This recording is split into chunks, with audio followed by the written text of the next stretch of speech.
I can tell you what the people in the United Kingdom aren't doing. Enjoying their lives right now. Multiple consecutive record-setting days. Heat wave. One thing that is not up for debate in France is that it is just too hot. UK too. We're actually going to leave a little early because it's too hot. We're going to leave Paris early. Tourists who stick around and Parisians are finding any way they can to cool off. The city's mayor says emergency call-outs and deaths linked to heat are rising. We broke the record today. Yep. Multiple consecutive record-breaking days. He says he saw about 100 people out jogging in the extreme heat Wednesday, something he calls irresponsible. But staying home... Yeah, buddy, you gotta dial it back. You already look like this. You don't need to be running in this heat, man. Extreme heat Wednesday, something he calls irresponsible. But staying home in antiquated French apartments can be almost as brutal. I saw on Twitter today, apparently in France, a bus driver crashed into a pole because they had a heat stroke and passed out while driving. Good Lord. Most French houses, hospitals and care homes do not have air conditioning. That is forcing many to use cooling centres. Far-right leader Marine Le Pen says it's shameful that newborn babies and the vulnerable have to endure extreme heat.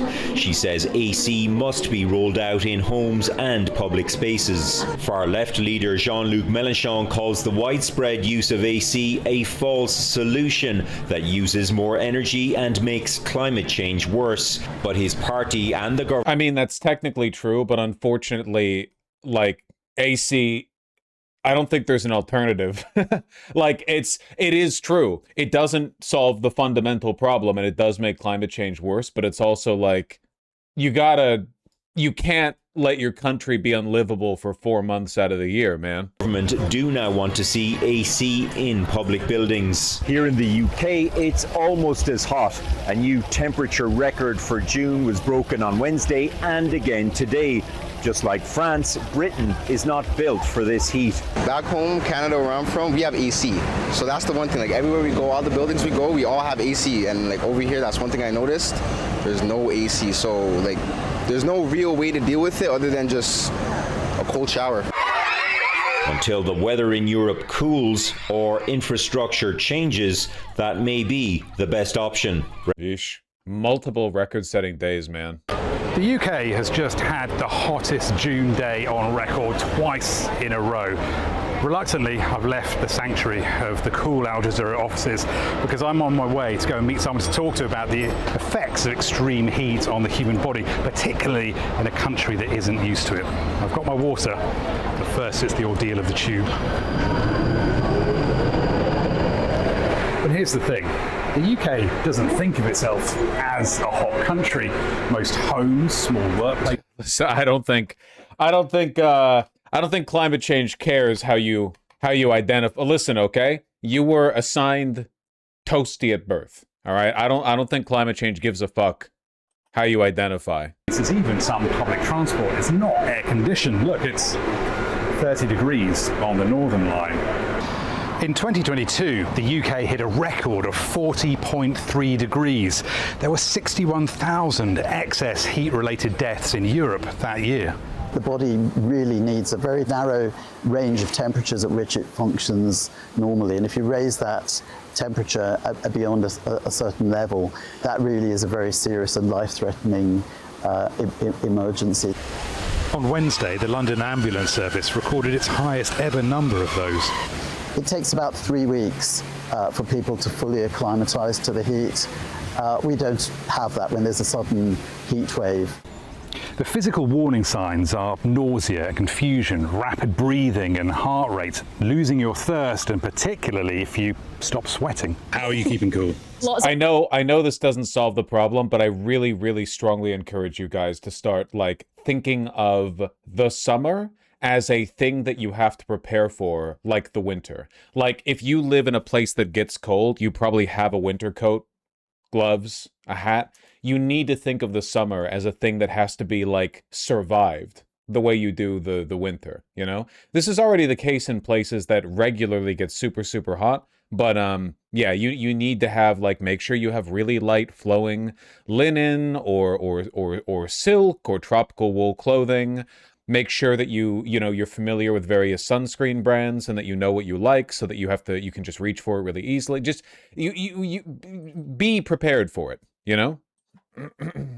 Ice drinks and lots of stopping in like cafes and stuff and finding shade. Do you think we need to get it into our heads that we're not actually a cool country anymore, that this is the reality going forward? We were just talking about that, weren't we? Yeah, because obviously in like other European countries that are traditionally hot, they have a much slower culture because of it. And I was literally just saying like 5 minutes ago, I feel like we need to start adopting that slow culture because it's not sustainable. Yeah. How do Indians manage this, man? I mean, part of it is just they just suffer, you know, and they're acclimatized to it. But also part of it is that they dress properly, and they are, you know, I mean, they're familiar with it, but they do like die in heat waves. Yeah, it's not great. In this heat. Naps. Yeah.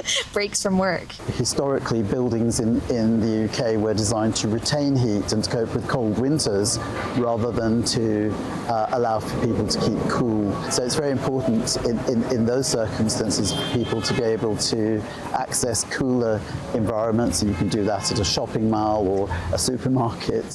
Taking Richard's advice, I've come to St Mary the Boltons. It's a church in Kensington that is one of a network of cool spaces across the capital that's opening its doors, welcoming in overheating Londoners to come and just chill.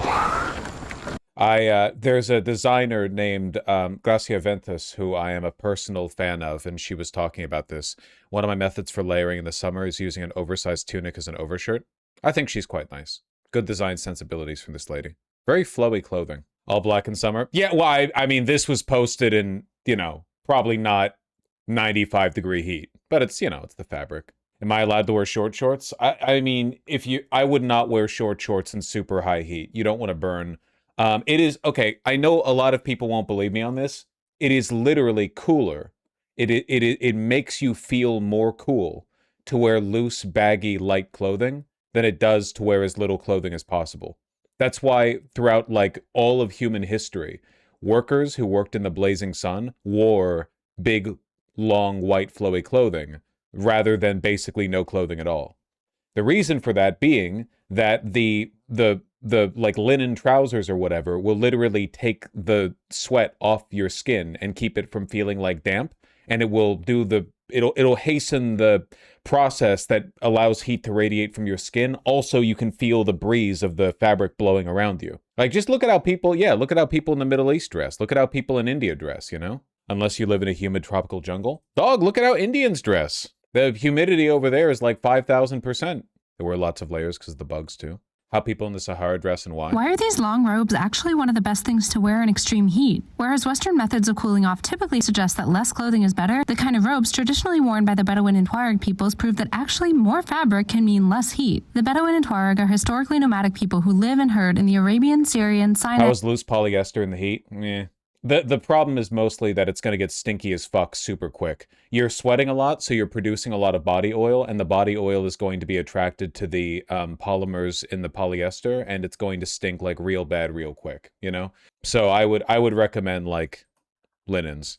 And Sahara deserts, where temperatures can reach over 100 degrees Fahrenheit. In a study that was published in 1980, a group of scientists wanted to examine how these nomadic people have managed to survive in harsh desert climates for centuries. So they had a volunteer stand in the desert. I wouldn't go with polyester like sports fabric, but you could go with like rayon, you know? Heat for 30 minutes at a time, wearing 4 different clothing options: black Bedouin robes, white Bedouin robes, a brown military uniform, and just shorts. The military uniform didn't allow for airflow through the fabric, and the pair of shorts alone left too much skin exposed to the sun, but the loose black and white robes proved effective in keeping the wearer cool. Not only do they cover the skin, they're also loose enough to move with the individual, creating a sort of chimney effect that helps air rise around the body. The design keeps things feeling close to the average body temperature of 98 degrees Fahrenheit for the wearer. When it came to the black robes, they absorbed 2.5 times more solar radiation than white ones, but the color of the fabric didn't make a difference in how warm the wearer was. Really? I wonder why that is. The black robes, in fact, were thick enough to prevent the heat from reaching the skin. Okay.